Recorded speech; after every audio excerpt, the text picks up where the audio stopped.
What's going on, everybody? Welcome back to the Snake Pit. This is episode 220. Before we get into that, I want to give a shout out to our sponsors for the podcast, The Humble Hustle. You can check him out at thehumblehustle.com. That is where his merch line is, and I think you guys should check it out. He got some Jesus pieces up, really cool line.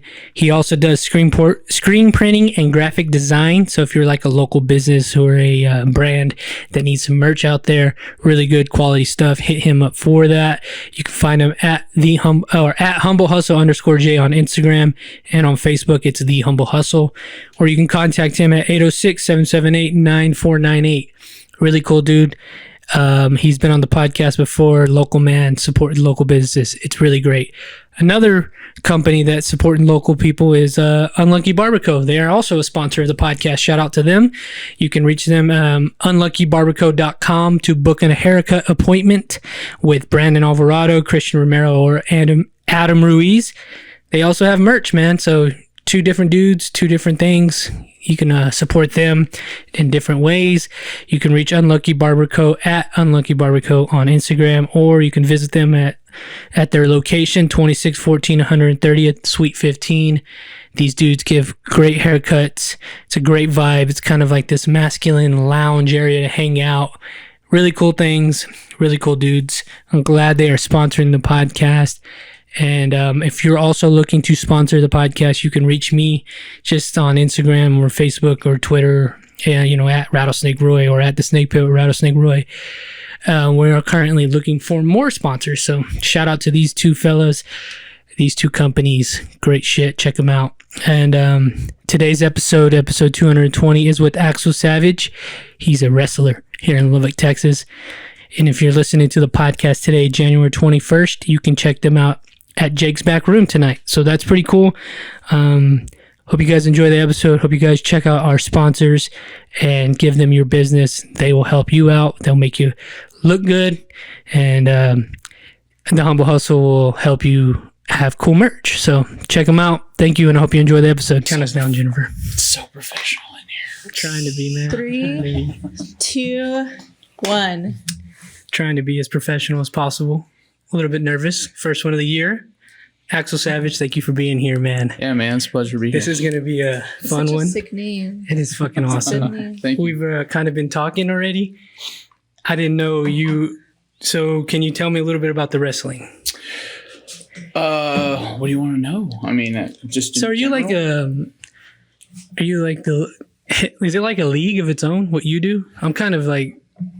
Okay, so basically we have. I mean, it's professional wrestling, but it's on an independent level. Okay. So most of the companies, well, all of the companies that I have worked for are independently owned, basically. So one person owns said company, as opposed to like, WWE, Ring of Honor, AEW, the bigger, like they're like a corporation. But so it's like what they do, but at a smaller level. Yeah, pretty much. And you work for one, or? I work for a lot of them. Oh, okay. I trained and hold the championship for Rampage Wrestling, which is based here in Lubbock. We do shows in Lubbock, Abilene, Seymour, Sweetwater, Post Texas, Plainview, Texas. That's coming later this year. It actually hasn't officially been announced, so I hope I don't get in trouble for that. This will be out in a few weeks, so maybe. Oh, okay, cool. We got a little time. Yeah, dude. So, like, how long has this been around? Rampage Wrestling League. Okay, so Rampage Wrestling in itself, I believe. I'm probably going to get in trouble. I think they started it in 2015, possibly 2014. I didn't start training until 2018 and debut. Was it 18? Yeah. What got you into this? How'd you get started? So, it was crazy. So let's see. I was working at the prison. I'm a nurse. I've been a nurse for 13 years. I was working out there, and one of my buddies just kept inviting me to wrestling shows. I was like the small ones? Yeah, okay. I was like WWE style wrestling, and he said, yeah. And I was like, wait, they have that here, like in Lubbock? And he said, yeah, we do our shows. At that time, they did them at the YWCA. And so I was like, oh, okay, I don't know. And then my best friend moved to Kansas to go back to school. And so he was my workout buddy. And I had like, it was hard for me to like go to the gym and stay motivated by myself. And so I asked him, I said, do y'all like work out together? Do y'all have training? And he kind of started talking. He's like, yeah, man, if you're interested, message the page, talk to him. And it just kind of went from there. I messaged the Rampage Wrestling page at the time. That was all they had. Now we have a Rampage Dojo page, which is our training page. But I messaged them. He told me later, he looked at my pictures and he was like, man, if this guy had any training, I would be booking him right now. But he was excited to meet me. He said, come to the show, work security for us, and we'll talk about it after. And so my wife went with me, and I'm standing there in just a black T-shirt, acting like I know what I'm doing in the aisle, working security, and just watching the show and thinking like, man, this is the stuff I used to watch with my brother and my dad, and like WCW back in the 90s, the stuff I grew up watching. And so I was like, man, and at first, like I said, I thought I was just looking for a group of guys to work out with. And the next thing I knew, I was like, I want to do this. And now I'm the top guy in this area. So, oh shit. So you started literally from like kind of the bottom. Yeah, security, for sure. I worked security. The first time I got in the ring, I was actually I was playing a medic. So, one of the guys got knocked out with a hammer, and I like slid in the ring. They were like, oh, you're an RN. You know what to do. So I slid in, put him on a gurney, strapped him down. And it's funny because there's a guy that like follows our shows over and over, and occasionally he'll go back and look at his memories, and he's like, wait a minute, like, I didn't realize that was Axel Savage in the ring carrying out this guy. So it's fun. And, and like I said, it's at a smaller level, but there's that element like with WWE and stuff like that. You'll see years later that people that were just kind of side characters in the background playing security or whatever, and then a few years later, you look and you're like, oh, that was, Dolph Ziggler, or that was, whoever the wrestler might be that was just playing security at that time because he, wasn't famous yet or wasn't, getting pushed. Yeah, I remember, I told you I was watching, I like watching old documentaries about it. Yeah. I guess it was Jake the Snake. He started being a limo driver for Andre the Giant and shit like that. I was like, God damn. So there's a little bit of theatrics in this, right? Like, where did you learn that? Did they teach you all that? So, no, it was funny. They actually told me that they were like, you're going to have a leg up on a lot of these guys because I did theater and choir and all that in high school. So they were like, you already have like the mindset of like creating a background story and the story that you want to tell and projecting your voice and things like that people they don't just naturally know and have to be taught if they don't have that background, I guess. And so he was like, you get in the ring and you're talking and at the level that you have to talk so that people can hear you. And he said that's the hardest thing for a lot of people at the independent level is because they think that they're talking a lot, but the crowd can't hear them because they hear themselves in the ring and they think they're plenty loud, but they're not. You have to project that out. The people in the back of the room have to hear you. And they were like, and you already have that. So this will be fun. And it has been. So. Do people? No, I was gonna say. Plus, them arenas don't have good acoustics too. A lot of times too. Oh yeah, and I've worked in so many different buildings, and it's kind of hit or miss with stuff. I mean, like when we did our show in Post, I don't know if you've been in the Antelope Arena. Yeah. It's huge. It is pretty nice. It's nice, but it is huge. And so they didn't have anybody on the floor. Everybody was sitting. No. They were like, we don't want to mess up the floor because it's, brand new. They paid for it with all their whatever tornado money or whatever it was that they got. And so they didn't want to mess up the floor. And so they had everybody sitting in the stadium seating. And so we're like really projecting, or, those of us that know how are really projecting so that everybody can hear it. And, and I go back and watch some of it, and some of the matches, it wasn't that the match wasn't good, but they were so far away from the ring that they couldn't hear the action. And so there was like the reactions to some of the matches weren't what they should have been because they couldn't hear them because they were so far away.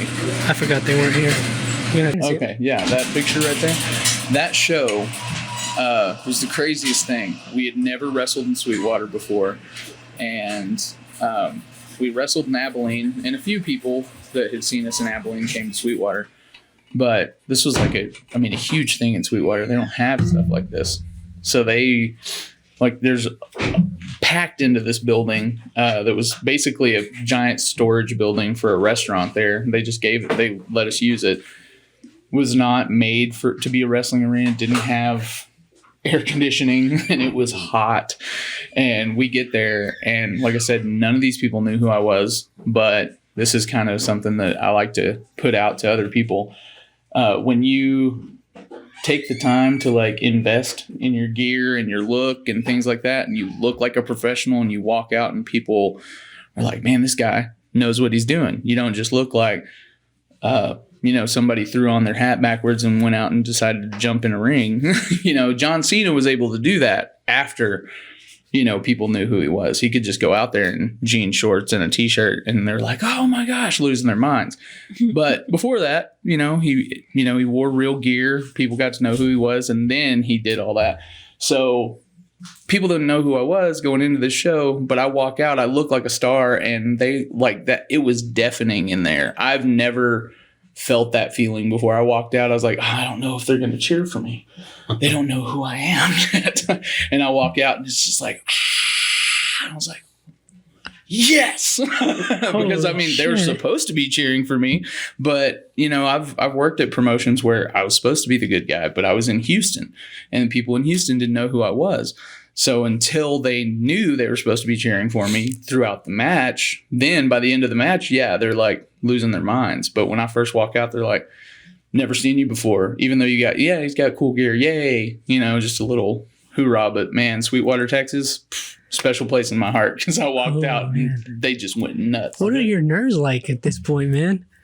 Do you get fucking nervous? Like, I'm just thinking about that. I'm like, golly. No, like, one of the things we tell everybody in training now is the first time you come out to the ring, you will be blown up before you get there, because you're gonna have like an adrenaline dump. Since you're just gonna be walking out in front of all these people, you're not gonna really know how you're acting, whatever. You're gonna be blown up. You're gonna get in there. You're gonna forget everything that you're supposed to know sitting across, from your opponent, and but.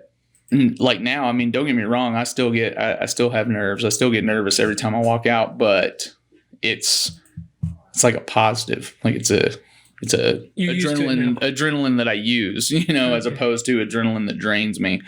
So can you let me in on a little secret? I hate that picture. I like your hair, by the way, man. Thank you. Pretty cool.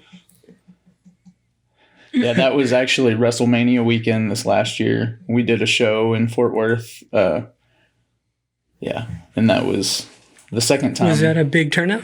It was. No. We were in a bar that wasn't really like, it wasn't built like a wrestling arena. It was, when I've been in shows at Jake's Back Room here in Lubbock, and it's like, it makes sense because you got such a big wide open space. You put a ring in the middle, but this is like obviously just a bar that they just moved the tables where they normally have tables and put a wrestling ring there. And so it was kind of uncomfortable seating. Even our friends and family that were there were like spread out all over the place. It was a cool experience because for anybody who knows, things about professional wrestling, Billy Gunn and his sons were both there, Ricky Morton, Robert Gibson, which is the Rock and Roll Express. They were there. So there were a lot of people there that were just there to get autographs from these famous wrestlers that happened to be in the same bar that we were putting on a show. Shit. So, it was, I wouldn't say it was, because, I'm used to, here we get like 400 people out at the Prima Vista Center just for us, and so when you go into a bar and you have like 150, it just kind of feels a little underwhelming when you're used to that.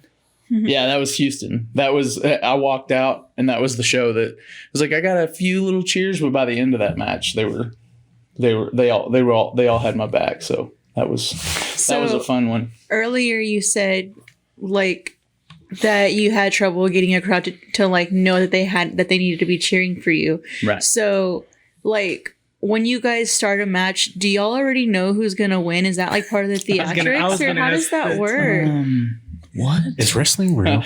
Okay. Yeah. Is it so listen, choreographed? Yeah, hang like, on. are you gonna smash Okay. my WWE childhood? You No, know, you okay, don't know so this? listen, I'm going to use absolutely not choreographed. Okay. I hate that word. Oh, sorry. Because no, and the He's thing gonna is, slam me on the okay, I table. say that, I say it's not choreographed. None of my wrestling matches are choreographed Okay. because I'm not that I've seen people that like lay every little thing out. And the sad thing about it is that when you watch those documentaries of like my favorite wrestlers like Macho Man Randy Savage and Roddy Piper, Macho Man wrote out his entire, which one is considered one of the greatest matches in history, wrote out the entire thing for Ricky Steamboat and gave him a copy of it. And that's considered one of the best matches of all time. And it was everything from the lockup to the finish was written down, every step of it. And so it's like, I love wrestling to a point, but that's not what I do. Like, I don't write everything down and but when you get in practice the it. ring with you, you're expected to know. Like, because Everybody's kind of expected to know the basics. There is man, I don't. we're learning I've been the on secrets. yeah, exactly. Oh, I've been on shit. so many Never different mind. podcasts that I'm like, I don't know exactly how much I'm supposed to pull. Well, because I've heard on a podcast that they were like saying as soon as he hit you, they would like whisper in their ear, "Do this to me," and then you do that to them. You know, it's like that. Yeah, and I mean, that's basically what I was gonna say. Not with the hitting and then followed it, but like we're taught, at least in the school that I was trained in, we are taught to talk the entire time. So the entire time that we're in the ring, to the fans, it looks like we're talking crap to each other, like, yeah, blah, blah, blah, blah, blah. But really we're like, hey, and this is what you're going to go do.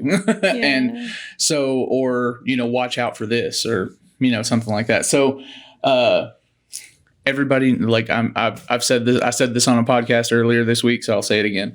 Everybody knows wrestling's predetermined because you can't bet on it, Vince McMahon pulled the curtain back a long time ago because people were betting on it in Vegas and it's predetermined. They can't do that anymore. So yes, we know who the winners and losers are going to be, but don't use the F word. I hate the F word. It is not fake.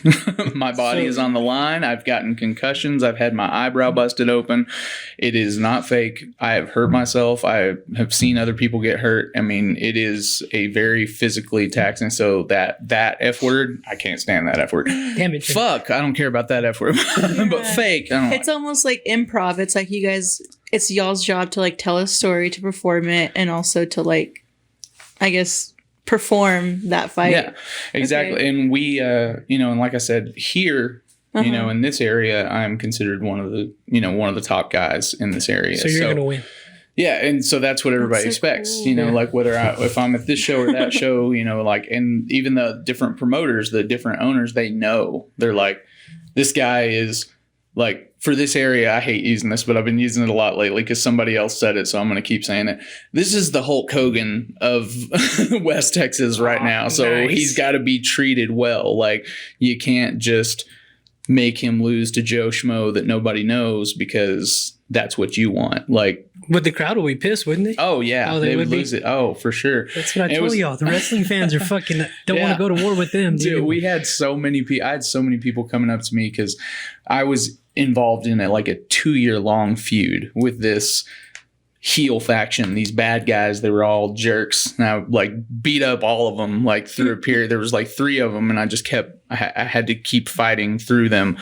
And yeah, it was just this 2-year-long feud. And this one of our super fans that comes out and takes pictures and posts videos and everything. He comes up to me and he's like, if you don't win that cage match in October, we need a payoff. You have been getting your ass kicked for 2 years.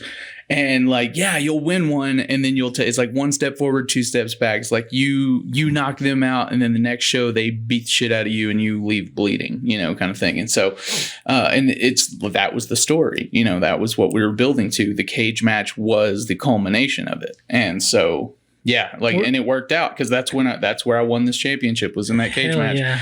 And I mean, Oh, no better feeling. It was your Super Bowl. Oh, it was. And it was shit. like we had so many, we had however many shows that year, 4 or 5 here in Lubbock. And I'm not discounting any other main events. Like I'm not saying that but it was like just about every show, you lose people by the time you get to the main event. So you have like 400 and then some people leave at intermission or halftime because they're like, our kids are tired, want to go to bed. And so then you're down to like 300. And before you get to the final match, we're, 250, 300 is about what we have left of a 400 plus crowd that we start with. That cage match, all 400 of those people were still there. Like they were waiting for it. They were like, we've got to see this. And if Axel doesn't win, we're going to tear that thing down. Since it's already happened, can you kind of tell me, did you guys prepare in the cage match prior? Dude, like honestly, I wish I could tell you that we had like a Randy Savage, light out, like we talked about it. We talked about some things that he wanted to do and some things that I wanted to do. But honestly, when it came down to it, it was like we had, 4 things that we were just going to work to. And the rest of it was just going to be us beating the crap out of each other in a cage, like him throwing me up against a cage and me, catapulting me into the cage and, just. So when you're doing this, you're hitting that cage, it hurts. Oh, bro, like my arms, like they were just, you can still see some of the scars. Like they were just torn up from getting thrown into that cage. Because it's not even though it's like chain link or whatever. I don't know if you've ever looked at a chain link fence. It's got those like metal tags and ridges on it. Yeah, no, it's not a forgiving thing. Fuck. Yeah, there was. Wow. Are you guys using like chairs and stuff? We Ladders did. And all that? Yep. And you just doing it? Yep. Oh are there like any moves that are like forbidden? Honestly, the only one, and it's not even forbidden because it's like dangerous. We have one that we haven't up to this point let anyone use because when Rampage first got started, he was actually gone before I got there. But there was a man by the name of Daniel Spears. His wrestling name was Doldrum Powell. He was the Nightmare hardcore champion for Rampage, and he did the Death Valley Driver. And he was like, from what I've been told, one of the strongest human beings that anyone's ever seen. Like we have this guy that's like, at the time was probably 400 to 500 plus. And he walked in the ring, threw him on his shoulders and gave him a Death Valley Driver. Boom, with that, like on the run. Like he slid into the ring, grabbed the guy, boom, and then slid right back out of the ring. Like didn't miss a beat. And he unfortunately committed suicide prior to me starting training. And so that was a move that we've always said, like, nobody can use that. That was his, that stays with him, kind of thing. So it's not forbidden. It's just one that we don't have people use on our shows up to this point. And, that could change in the future. But for now, we don't. We're like, if somebody's like, I want to do that, we're like, we'll teach you how to do it, and you can do it. We can do it other places, but you're not going to do it on our shows. So you guys have like a wrestling school or something going on? Yeah, that's the Rampage Dojo for sure. Is, in my opinion, the best wrestling, the best wrestling training you can receive in West Texas for sure. The head trainer Eric Grayson is one of my good friends, and he is. Like I said, he really cares about his guys. He wants us all to be the best. And, he does what he can to make us better. He brings in, people that will make us better, whether it be, WWE wrestlers or people like that for seminars to teach us, for us to learn from. And so, it's been a hell of an experience. How many days a week are you there? We have training 3 days a week currently, and I'm usually there at least one, because the thing about it is that Saturday is one of the training days, and with my schedule with nursing and everything and taking off a lot of weekends because I travel a lot for wrestling, I usually don't train on Saturdays, and it's rough because that's kind of the day where we get to do the most. We have our people that come from out of town that come in to train. But I don't get to make a lot of Saturdays because usually I'm only off if I'm wrestling somewhere.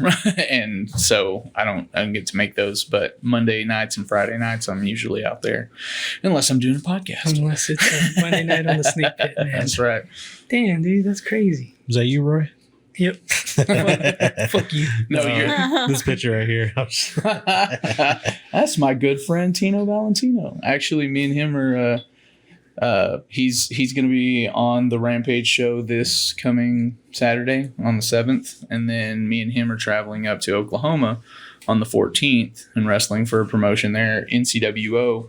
It'll be my debut for them. He's actually one of their champions, and then the next night we're going to be wrestling in Dallas for DFW All Pro. So, yeah, So it's a pretty big deal coming up, huh? Yeah. Oh shit. And then on the 21st, him and I will be wrestling back here in Lubbock at Jake's. So, yeah. This month? Yeah. Oh, dude, 3 weekends. We're gonna have to go to that one. Okay. Were you an offensive defensive lineman, by the way? I was an offensive lineman. Where'd you go to high school at? Plainview. Plainview. Okay. Plainview used to be our top rival. I went to Friendship. Yeah.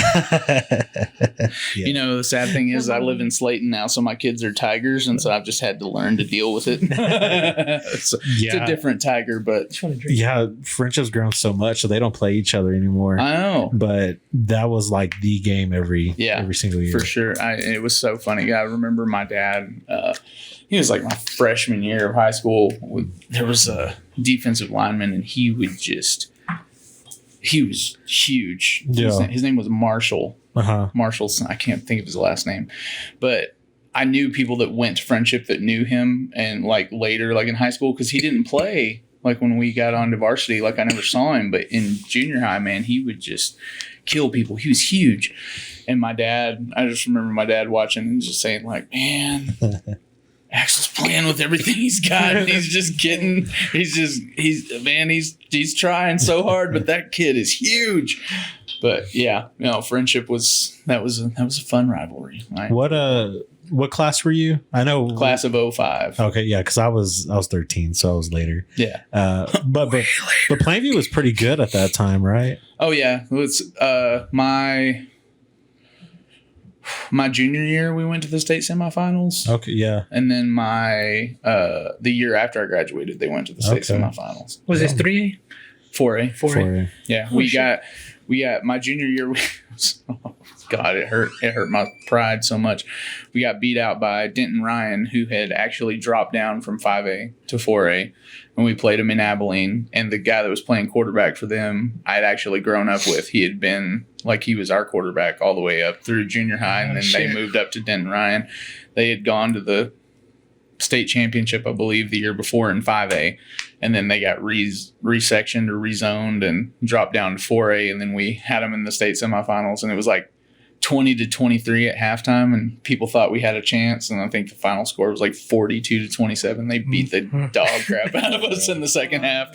We were dead, man. It was like they had more players on their sideline than we had total. I was like, how is that a 4A school, man? Like, that's nuts. Yeah, because I played for Friendship. We were 4A at the time. Now they're 6A. Yeah. I played left guard.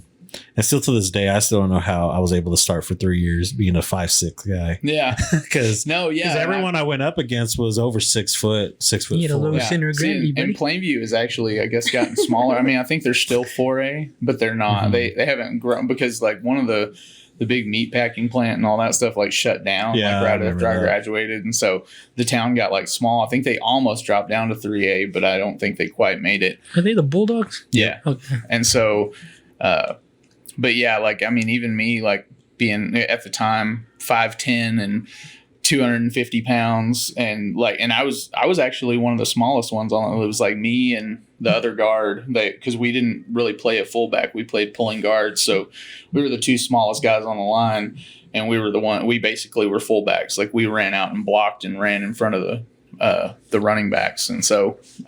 Yeah, and the tackles next to us were like 6'5" and 6'4", and the center was like 6'2". You had like a 5'10" and a 5'11" guard. Yeah. Well, I'm glad our first wrestler looks like you. You're a bigger guy. I'm glad We got somebody big on the Oh. podcast, man. Can you do some flips and stuff? You moving around pretty good? So I mean, I can. Yeah. I choose not to. Can people pick you up? Are there people picking you up? Oh yeah. I mean, Oh, they shit. can. It's like, I mean, the funny thing is for the most part, not, I wouldn't say completely, but for the most part, I'm one of the bigger people around this area. But I mean, there are some people in the Dallas Fort Worth area that are like 6'9" and NFL lineman. yeah, exactly. And not even, I mean, just huge, just like looking like basketball players, but in a wrestling ring. And I'm just like, wow. And I mean, it's cool. Like, because it's a different niche. Like, I'm never going to fit in. Like, I'm not going to be that guy.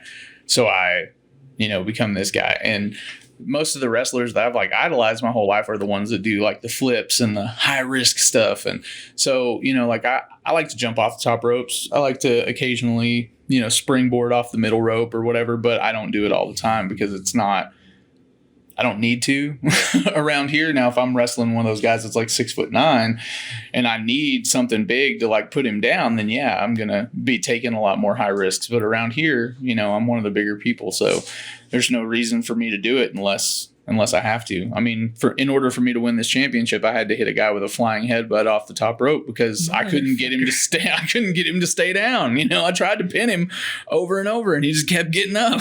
So I finally put him down long enough to climb up there and hit him, head to head from the top rope, and he stayed down just long enough for me to win that beautiful girl right there. God damn. In this business though, is size really something that they look at?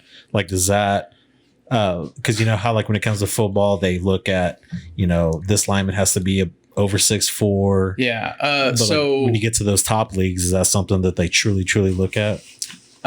So I can only speak to like my personal experience. I don't know exactly because I've seen people on the bigger companies that don't look even as good as I do. And I'm not saying that I look great, but I've seen people on bigger companies that I'm like, that guy doesn't look like he's ever worked out a day in his life. And they're letting him on TV. But around here, I have been told multiple times, and I say around here in Texas, but some of the bigger promotions in Texas, like, and I'm not saying this negatively, just in case he sees it. I hope he does. But it's VIP is the big company in Dallas. It's actually the same guy who runs DFW All Pro. He does the training up there and everything. And he's actually a good friend of mine. His name's Lou, and I like him a lot. I respect his opinion a lot, and I ask him for his opinion a lot. But he has told me, and this is like verbatim what he told me. He's like, "Are you the top guy in your area?" I said, "Yes." And he's like, "Okay, do you have professional gear?" "Yes." And he's like, "Okay, well, are you traveling? Are you getting your name out there?" I said, "Yes." And he's like, "Okay, you need to look better." And I'm like, physically? "Yeah." Okay. And I'm like, "What do you?" And he's like, "Just work on your body." He said, because if you have all of those things, nobody can tell you no. And I'm like, "So you're telling me that you're telling me no because I don't look good enough? Like, I'm not." So you need a ripped or something, it's not even necessarily that I need a six pack. He's just like, I just want, he's like, I mean, I can tell you go to the gym. I can tell you work out, but you need to look better, bigger, or trimmer. Either one. Pick one. Either be more trim or be big, because there are guys that aren't in as good a shape as I am that, in my opinion, don't look as good as me, but they fall into a different category. Because it's like, if you're a lot bigger than me, then it's like, oh, okay, that's okay that you, and I'm not judging anybody specifically, but it's okay that you kind of look gross because you're in the huge guy category. And then it's like, well, this guy's like, you're too skinny. Like, yeah, you've got muscle, you got a six pack, but you're too skinny. You need to put on more muscle. Mm-hmm. And then it's like me, it's like, I'm athletic, but I'm bigger, but I'm not so big that I fit into the gross fat guy category, but I'm not small enough to fit into the just, athletic jacked guy. Like, that's, so it's like, I have to. Is that because this either be a little bigger or a little trimmer? Because is that what it is? I mean, I really don't think so. Like, I really think that he, like, like I said, I really respect the dude's opinion, and I really think that it's just kind of is good advice, huh? Yeah, I mean, because he's put out I've looked at some of his flyers from, like, let's say 4 years ago. Some of the shows he was putting on in Dallas 4 years ago. Every single person on that flyer is now working for a major wrestling company. So he knows what he's doing. Like he knows who to book and who's got what it takes to make it. And he's never told me that I didn't have what it takes. He's never told me to quit. He's never told me to stop. He's just told me to do more.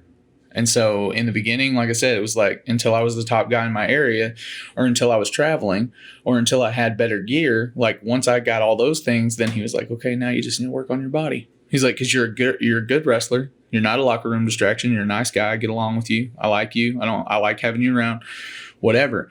He's like, but if I'm going to put you on my show, I want you to look good. And, you know, and I watched it. Like exactly that happened because I watched these two guys have a great match and he was picking one of them to be on the show. And his pick came down to this guy had a 6-pack and this guy had a pot belly. They were both great and they both had good gear, but this guy had a 6-pack. So he's on the show. Damn. Yeah. And so it's just one of those things like, it's like, okay. You know, like that's so you have your foot in the door. You just yeah, and that's the thing is I'm actually making my debut for DFW All Pro on the 15th of this month, so I'm excited for that. And it's funny because I messaged him and he was like, "Well, I didn't book that show," and I was like, "Yeah, well, I'm on it, and it's your company, so take that." Yeah, sometimes you need people like that in your life. Huh? Yeah, no, and it for sure it motivates me. So it kind of like works in that. What was it called again? DFW what? DFW All Pro. Oh, Pro.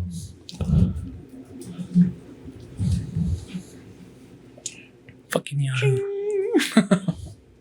Pro Wrestling Dallas. Yeah, ProWrestlingDallas.com. That's all their stuff. Upcoming events. January 15th, Big Plow's cooking up some shit. What the fuck? It was so funny, man, because when I messaged him, he was like, yeah, I didn't book that show. And I was like, oh, well, you own the company, so I figured it was you. And he's like, yeah, no, it's not. And so I messaged that guy, Big Plow. I was like, hey, and there's my buddy Tino up there hiding behind Big Plow's shoulder. Is Big Plow the black guy in the middle? No, Big Plow is the white guy right there. Or the guy in the white shirt. I mean, he is a white guy, but but yeah, I messaged him and immediately he was like, "You want to wrestle?" I was like, "Yeah, absolutely, I do. I'm going to be there anyway." So yeah, it's gonna be fun. So the order is kind of you get big in your town, and does that allow you to travel, or can people just travel anyways? No, I mean, you can travel because I take guys with me to these shows that they're known in this area, but they're not the guy in this area yet. But they go with me to shows in Austin and Houston, and I've actually got most of them on shows when I've taken them with me. Not necessarily in Houston because Houston's pretty tight knit on the like. Is this all self-funded? Is for my traveling? Is that what you're saying? Like you gotta pay for all of it. Oh yeah. I mean, there have been places that have like paid me more because I have to drive further, but it's not necessarily like, yeah, give me your receipts and I'll pay all your gas. But that Oklahoma show that I'm going to, I'm just going to give Tino a quick shout out again because he gets taken care of up there because he is a star in Oklahoma and he is a champion up there. And so the guy that owns that company puts him up in a nice hotel and all that good stuff. And so Tino's like, when me and him were riding together, he's like, I said, well, I can like get a room or whatever. He's like, oh man, you can crash with me. They pay for my room. And I was like, shit. Yes. Hell yeah, dude. So yeah. Oh, don't play that. Don't play that. Oh, I don't even know what that is. I was talking about this one. Don't play that one. You might as well now. Let's see it. That was like the very first TikTok video I ever made. This was like the second one. Jeez. Oh, that guy. Oh man. Yeah. Like that would hurt. Yeah, that was that right there where I'm bleeding on the steps. That was the beginning of the feud. That 2-year-long feud. They just beat the ever living out of me. Yeah, the guy right there with the standing in front of me. He's the one that I took the championship off of. He didn't have it at that time, but that's what you get, brother. Yeah, exactly. Exactly, karma. Is there some like real life feuds outside of it? Is it like No, Oh, for sure. fuck. For sure. There's a nice juicy one in Rampage right now. I'm not going to talk about it because I know that all those guys are going to listen to this, but man, Hey, all there you is guys some subscribe. listen, there is like girlfriend swapping, not swapping, but like, girls leaving guys for other guys and the rest. Oh, dude, Some it's trifling shit. yeah, some trifling ass shit, and it is Oh my god. fantastic. And it's been going on it's not new. I mean, you look at like TNA, Jeff Jarrett is now married to Kurt Angle's ex-wife, and like all these professional wrestlers that have Chris Benoit took Kevin Sullivan's wife, and then of course you murdered her.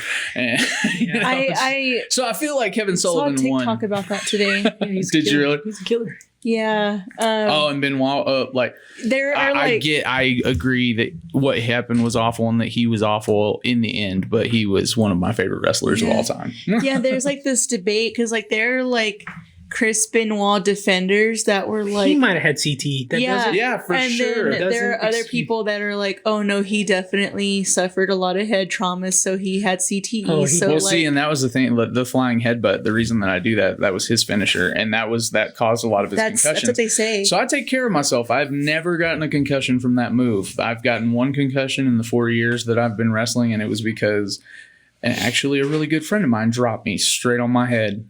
And it was Fucking A, man. dude, and it was a move that we had like talked about, and he knew how to do it. And I don't know if it was because he had been drinking before the show. I don't know what the deal was, but all of a sudden he just did it completely different than he had ever done it.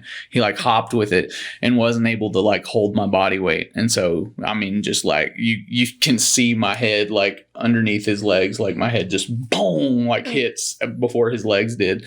And I didn't even realize I had a concussion until I was at work the next day, and I'm a nurse, and so I was like waking people up from surgery. That was what I was doing. I was working in the recovery room, and I was standing there, and I'm like, "What is going on? Like everything's kind of hazy," and I'm like, "Oh, I have a concussion."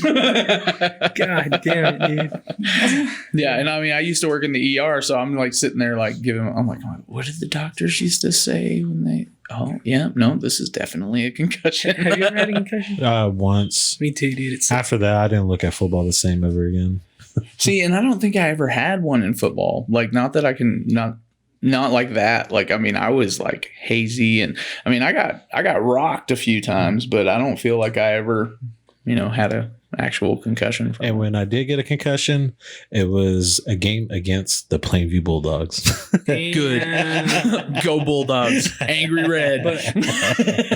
yeah, when that Chris Benoit shit's fucking crazy. Yeah, I'm dude. not too. I only know like he murdered them. Dude, and I've it's heard like, it was CT. bro, you need to watch. If you haven't watched it, you need to watch the Dark Side of the Ring. I think on that's Chris Benoit. what I was watching on Because TikTok. it like, I didn't realize at the time, people thought it was like, murder. Like, people thought somebody broke in and killed all of them. That was so WWE did like the big goodbye, farewell. So sad. He's gone. He was a hero. Gone too soon. We love him.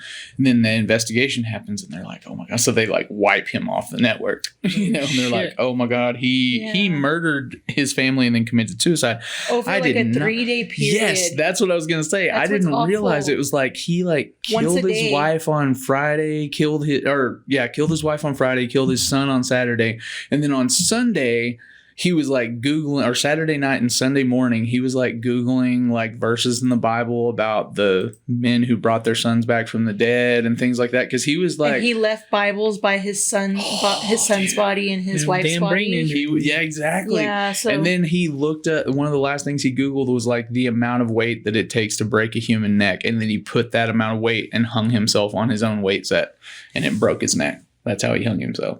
literally, shit. so like the lateral pull down machine, that's what he used. So he took Oh, the okay. bar off and put it like on 240 pounds and just let it go. Yeah. Ooh. Yeah. Yeah. And the reason why they even looked into it is because he left a voicemail or a message to one of his like wrestling friends, and he was like, doors unlocked, blah blah blah blah blah blah. Goodbye. Like he just pretty much just like told him like where stuff is. Yeah, no, and I don't know if you know anything about Eddie Guerrero. And They so were like best friends. they were best That was his friends. boy, right? Yeah, and Eddie Guerrero died of a heart attack.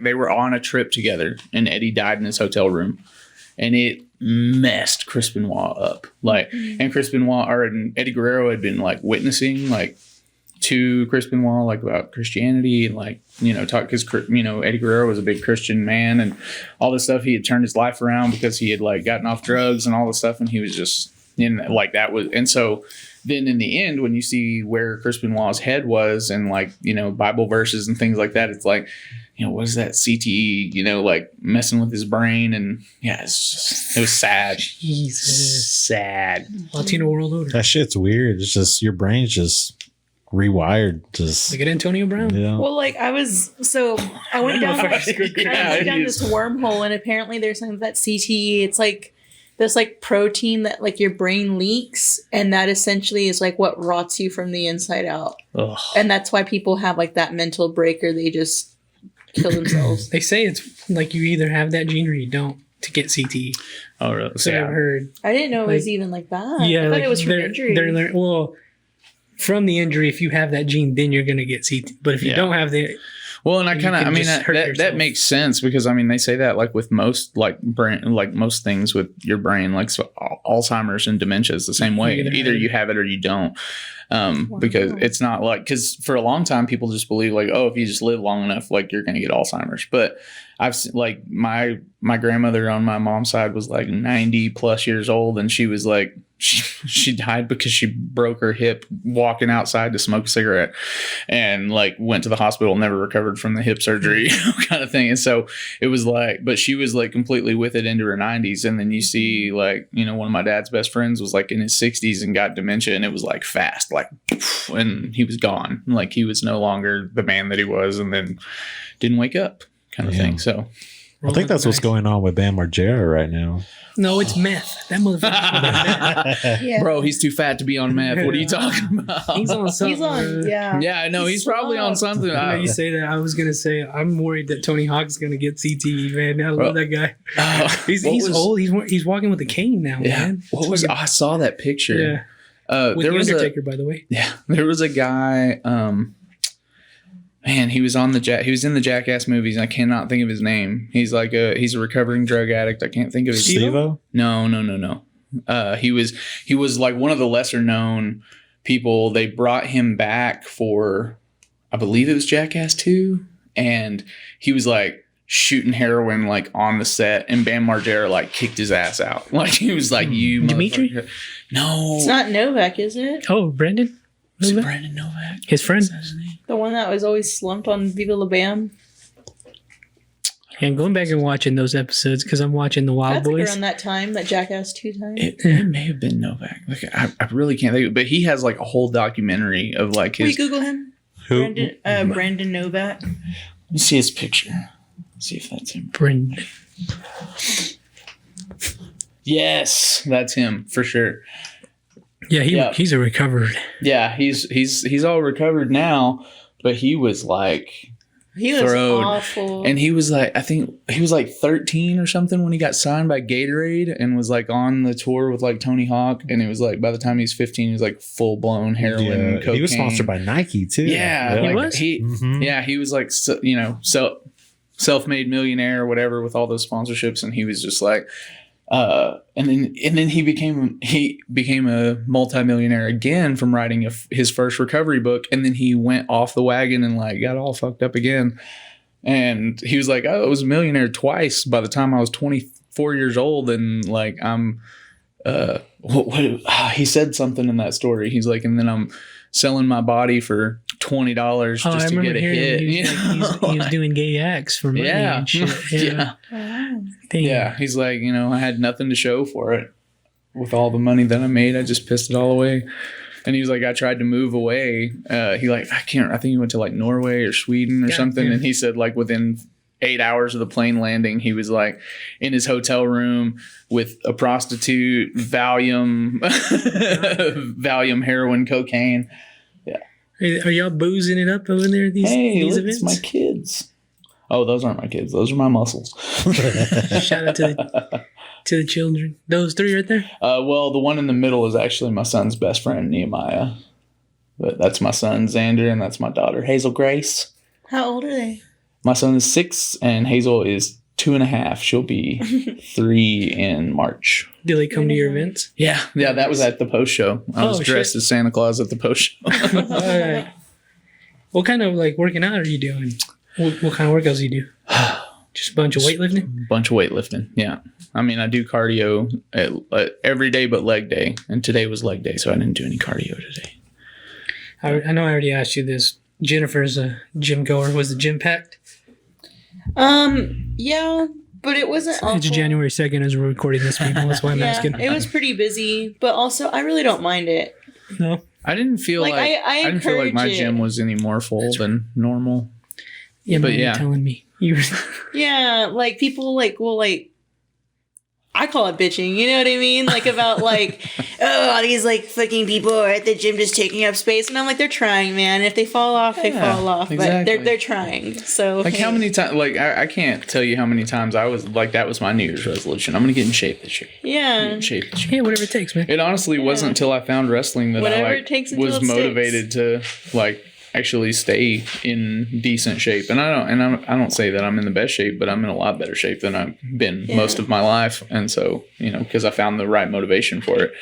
So, and then plus when I had my kids, I was like, I want to, because I remember growing up and my dad was just always tired and, and I loved him, but he didn't like get out in the yard and play with us and stuff. Like occasionally he did, but he wasn't like super active dad. And so like, I was like, I'm always tired after work, but I want to be able to get out there and ride the 4-wheelers with them and, do that kind of stuff. And so for the most part, I do, when I have the opportunity. So it's, like that. And that was my big motivation is I was like, I don't want to just be like this guy that just works and then comes home and crashes in his recliner.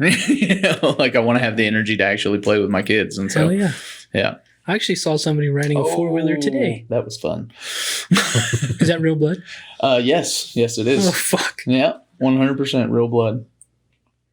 I don't want to use the F word, but does that go around? What? Fake blood? Fake blood? Let me pull the curtain back just a little bit. That first picture, the one I showed you, that was the beginning of that feud. That was fake blood. Oh man, I was gonna ask. Yeah. And it wasn't even, it was just because we weren't able to like have real blood at the time, and it was like a secret. So like we didn't even tell people we were going to do that because the wife of our owner is like very against blood. She hates it. And so most of the time when we bleed, we don't tell her about it. And then she comes and finds us and she's like, I hate that. And we're like, yeah. Wasn't there like an era of like WWE, like where they were like bleeding like oh yeah, a shitload, like it was like the Attitude Era and the Ruthless Aggression Era. They did a lot of like hardcore stuff. There was so much blood and yeah. Weren't they like cutting themselves? Like they would hide little razors? Oh, yeah. Yeah. No, and that's what we call it, I guess, gigging. That was, and it's funny because if you see, like, of course, he's passed away now, but like Dusty Rhodes, if you look at his forehead, like he just has scars like all across his forehead from all the times that he'd like sliced himself open and everything. Terry Funk at the end of his career started wearing the bandana because his forehead, when he takes that bandana off, is just like slashes from like all the death matches he had in Japan and all the times he cut himself open. Because I'm not going to like, I will say I have bled in the ring more naturally than I have by cutting myself. I can honestly say that. And the very first time that I bled in the ring, it was just, I just straight up got my eyebrow busted open right here. Guy didn't know I was behind him and just flung his head backwards and just oof. And it was like one of the first matches I was in at Jake's. And my wife is like holding up the camera recording and I'm like crawling toward her. And I just see her do this. Like put the can, she just stared like, what happened? Because blood was just all over the side of my face. And I go over to one of my buddies that I train with and I'm like, hey man, are you okay? And he's like, and he opens his eyes like, holy shit, are you okay? And I was like, yeah, man, I'm fine. And I didn't realize how bad it was till I got out of the ring. And it was, I think that, I don't know if you, well, I don't think it's on Instagram. I know it's on my Facebook. That picture is just blood all down the side of my face. But metal. Have you seen The Wrestler? with Mickey Rourke. Okay, so I've seen the ending for sure. Like I know how it ends, and I know I've seen stuff in the middle. I don't know that I've ever like sat and watched it from beginning to end. I know the premise. And, it's a great movie. Yeah, and I've heard, and I mean, what I've seen of it, I liked. But I'm one of those people. It seems like those movies that win a bunch of awards and that a lot of people talk about, I'll watch them like years and years later. Like very rarely do I get to see those. Can I make myself sit down and watch them like immediately? Yeah. Like one of the few is like that movie Birdman with Michael Keaton. I watched that one just because I wanted to see it. But yeah, the ones that win all those awards, I'm like, I'm gonna wait until everybody's not talking about it anymore, and then I'll watch it. Yeah, I was late to the game on this one, but I actually really love The Wrestler. It just really shows like, because he was like, top level. Yeah. And then he kind of was like washed up and just what he was going through. Man, it's a sad movie too. Oh yeah. Is that what Marissa Tomei? Yeah. Yeah. And he basically is just like, I'm going to die in the ring. Like that's what I want to do. And that's basically what he does. Interesting fact about this movie, because Mickey Rourke played him. Originally, he was supposed to be Nicolas Cage, and I wonder what that would have looked like. See, okay, so I'm one of those people that still wants to see that Nicolas Cage Superman movie that never got made. I heard about that. Yeah, Yeah. With what was it, Kevin Smith, right? Wasn't it? He was gonna write it, but Tim Burton was gonna direct it. I still want to see it because just seeing the pictures of him in the suit and things like that they were gonna do with his hair, like. Yeah. Have you ever seen it, Roy? He had the long hair. I seen like the concept or whatever the fuck. Is it real? Yeah, I mean it was like it was like in pre-production and everything. Oh my god. Well, like some of the concept art that I saw, like with the black and white suit, because it was supposed to be like his that stuff. Cool. It was supposed to be like him getting resurrected and all that. Like, yeah. Huh. And when was this supposed to come out? It was like the late 90s. Dude, it was like shit. around the same time that Tim Burton was directing the Batman movies, like Batman Returns and Batman. Michael Keaton's Batman was supposed to be in it too, but it never got. I don't know. Fucking McDonald's ruined that shit. I love Michael Keaton, but Michael Keaton and Nicolas Cage, I don't know. Yeah, that would have been a weird pair. It would have been for sure. Give it to us in the DC universe. They're doing that multiverse shit. Yeah, so why not? Well, what's what the fuck, man? And then like Beetlejuice. Have you seen like? Hey, he's right behind you. But the new one. Isn't it with a lady? Okay, so see, that's what I was wondering because I heard that Michael Keaton was coming back. Oh, but they've been saying that for years, but I'm not sure. Yeah, I don't know if I've ever seen anything like officially confirmed on it. But yeah, no, I saw this. Big Beetlejuice fan. Love it. Jen has it spelled wrong on her arm. No, I don't. I don't know, actually. Let me see. No, because I'm wearing a sweater. But it's essentially spelled like Beetlejuice, like Juice. But on the gravestone. Beetlegeist. Yeah. Yes. But the movie is spelled Juice. Yeah. CE. Yeah. Yeah. And I specifically remember when Sheldon in the series and put all the that stencil down and he did it. He spelled it out for me and he was like, "We got to Google this." And so I remember it was confirmed. Oh, okay. But when we got this sign, oh my god, I was in turmoil. I was in distress. Because it just so happened her arm was right there and I was looking. Oh yeah, because I mean in the movie, like when she's first saying his name or whatever, he's like, she says Beetlegeist. Let me let you guys in a little secret. Never seen the movie. What? So, never seen it. What? So that's why I don't know. Okay. You need to educate your boy. Okay. Why the hell you want this sign in your garage? Because it's cool. And I know people like You're it. a poser. Oh, I'm a big time poser. Wow. I'm letting you guys in on a little secret, man. Well, he was telling me before y'all got here, he was like, "I'm just gonna be honest with you. I don't really know much about wrestling." There you go. I was honest. I was like, "Yeah, no, I mean that's cool." I'm glad that Chris talked to you and got me on the podcast. Oh God, he wanted me to shout you out, Chris. Shout out to you, brother. Chris Vargas. There you go. I hope you're happy at the end of the fucking podcast, brother. No, I'm just kidding. I love him. But that's pretty cool, and I'm glad he introduced us to you. I'm excited to see you fucking wrestle, man. For sure. If y'all are, if y'all want to come out, I mean, I would encourage you to come to the show this Saturday, because that's the one. That's like that's Rampage's show, which is it's out at the Prima Vista Center, out going toward Shallow Water. It's like across the street from Kegel Steaks. It's like a big event center out there. Those are the ones that that's who I'm the champion for and all that. The ones at Jake's are fun. I mean, I'm not going to say that they're not, but it's just like the match that I'm in at Jake's is like a big multi-man tag match. And then, it's just like a, one-on-one thing. So I'm manifesting here. In the future, what would it take for me to make a guest appearance and you throw my ass on the fucking in the ring, bro? So and this is the. Hey, I think it'd be cool. And this Careful is the craziest. This is the craziest stuff, because we have been doing a lot more social media outreach and things like that with different companies. I don't know if you've heard of Buffalo Media. They did all of our pictures and everything at the Post Wrestling Show. Okay. They did a bunch of commercials for Post Plumbing and things like that, and did commercials for us and got us footage and made promo hype videos for Rampage Wrestling. And so we've been using them. I've been going on podcasts a lot more, trying to. And so we're, and our owner is basically encouraging, man, yeah, if you have because we had some people come out to the last show. It was supposed to be our big show, and they acted oh man, this is gonna be great. And I can't name drop them because I don't remember what they're called, but they were awful. They did interviews with us and stuff, and then when we watched them, it was the editing was awful. The sound was not good. It was it was trash. And they one of our main sponsors hired them to shoot a commercial for his business, which is One Guy Pizza on University.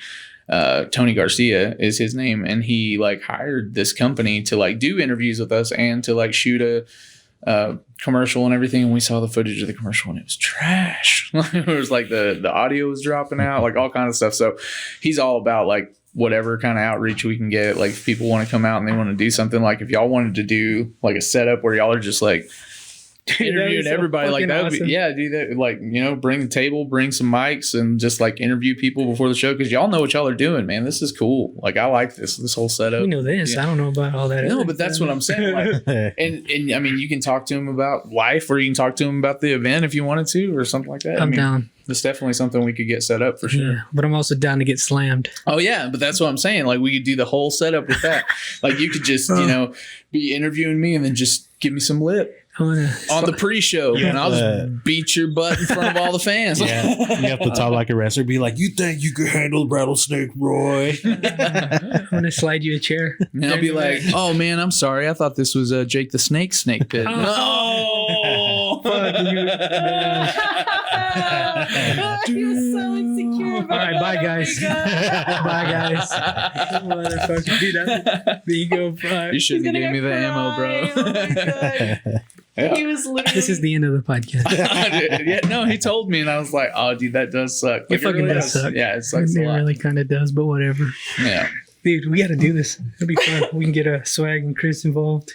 Oh yeah. We'll have a tag team match or something. No, I don't know. I'm just kidding. Fuck, you cut me deep. I don't even want to talk. I'm just kidding. I do have a question though. Yeah. Sure.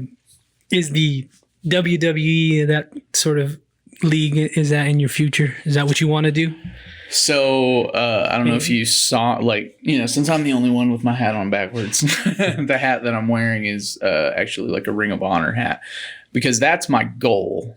Ring of Honor it's a smaller wrestling company, but it is it's actually owned by AEW, which is All Elite Wrestling. They have their program on TNT and TBS and all that, but they own that company now. But Ring of Honor has always been one of my, since I started training, I should say, because I grew up, all I watched was WCW and WWE, and I'm not saying that I would decline an opportunity if given one to go to be an extra or whatever on one of those shows. But I told my wife after we had that show in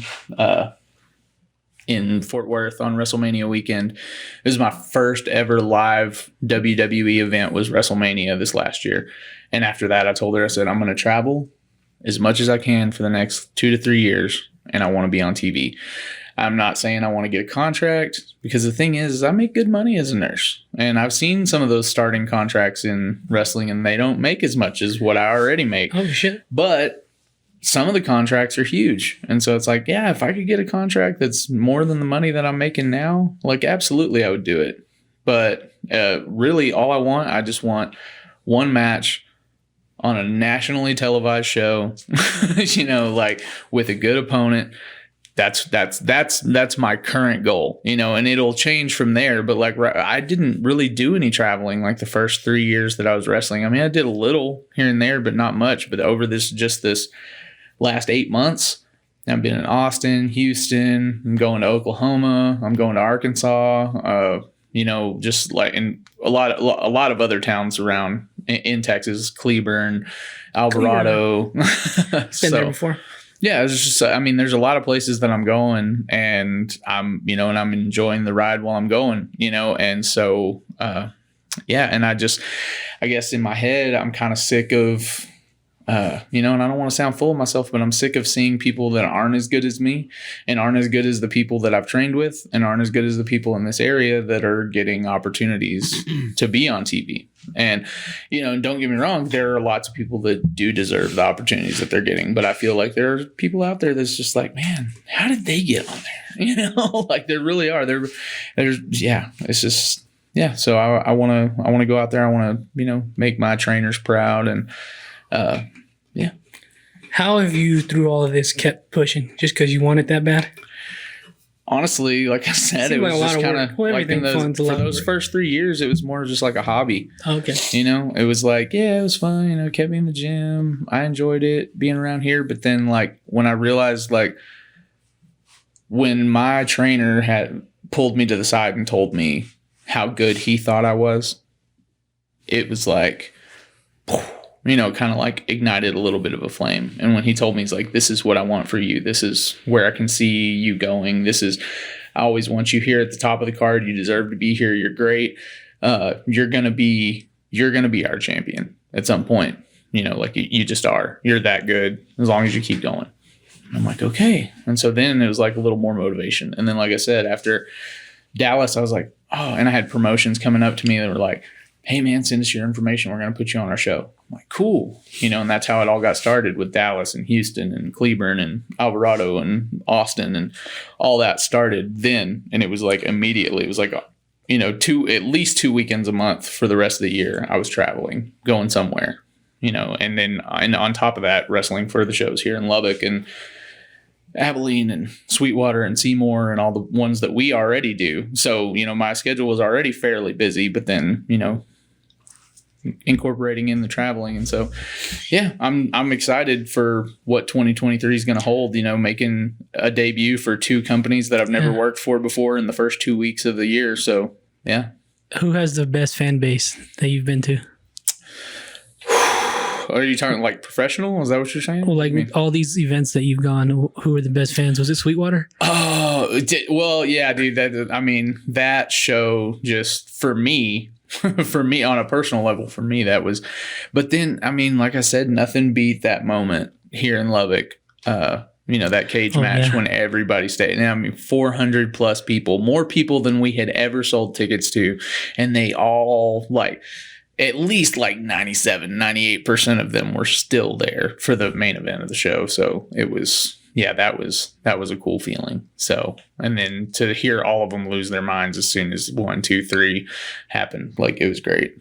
We got to go to one of these matches. Yeah, for sure. The Texas Nightmare, Axel Savage. Yes, sir.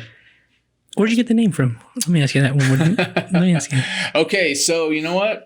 All right, 100% honesty. 100% honesty. I hope you've been 100% honest. No.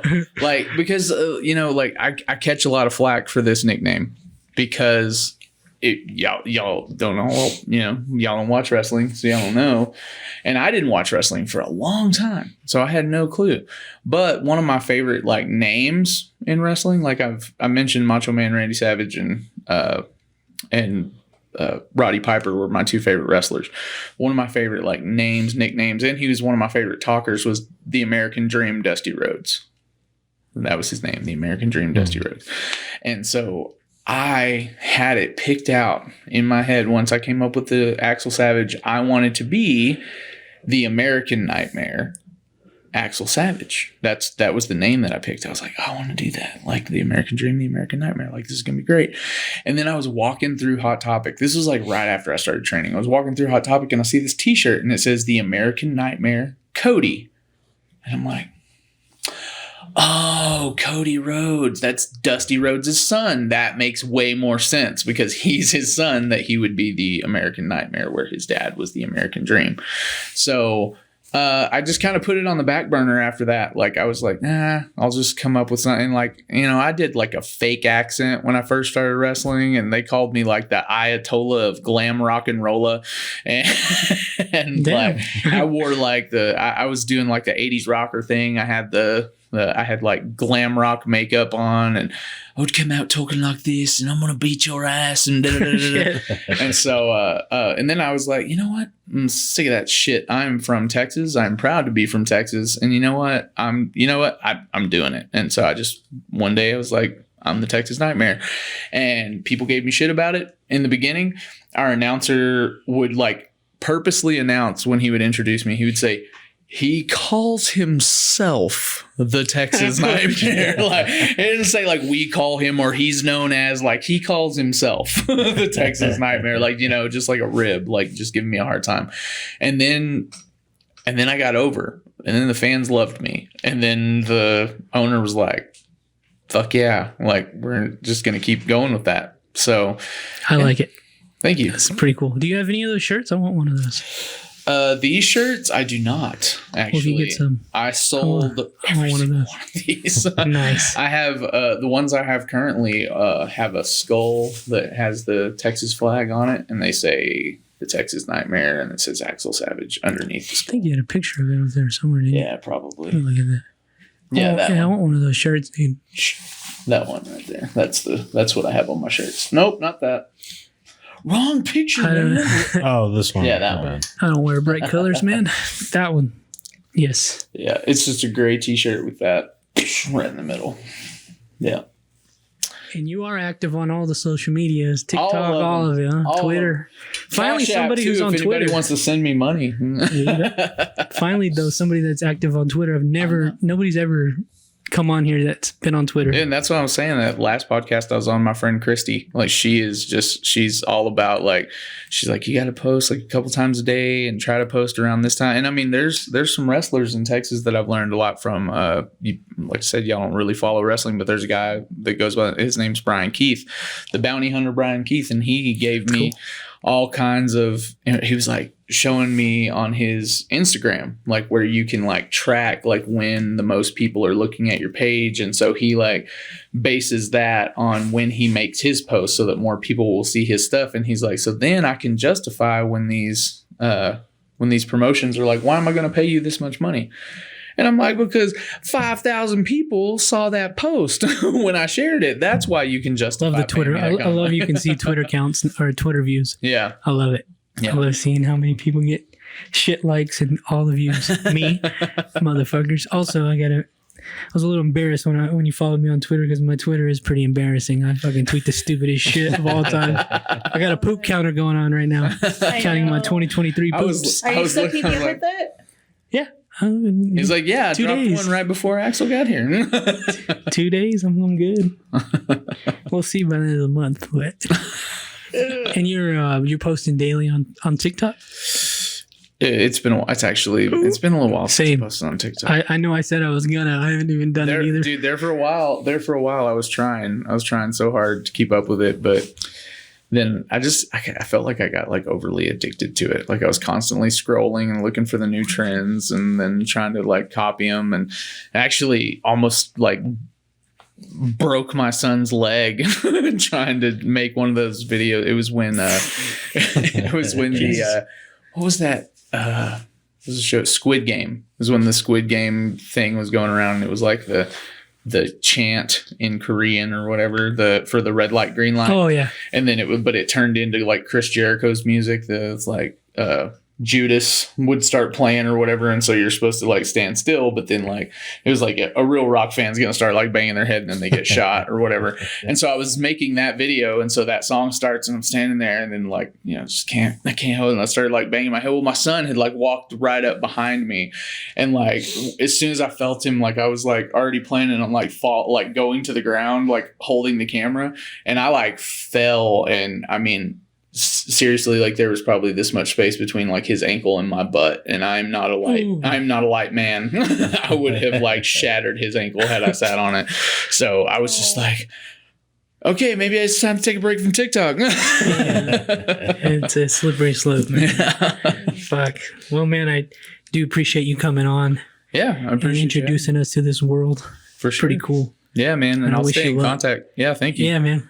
I hope to see y'all around, and we will. I'm gonna be on you. I'm gonna be like, come on, man, you got to come out to the show. You got. Oh yeah, we're gonna come. You Yeah, we'll be there. Well, yeah, no, but I'm saying like I'm talking You're gonna like beat me in up the future of like setting up the table, interviewing some people, doing something like that. Yeah. Well, you said it here, so now we got to do it. Yeah. See, that's why I did it. Yeah. The Axel Savage on Twitter, Instagram, Facebook, TikTok, and Cash App if you want to. That's Cash App, right? Yeah, that is Cash App. There you go, guys.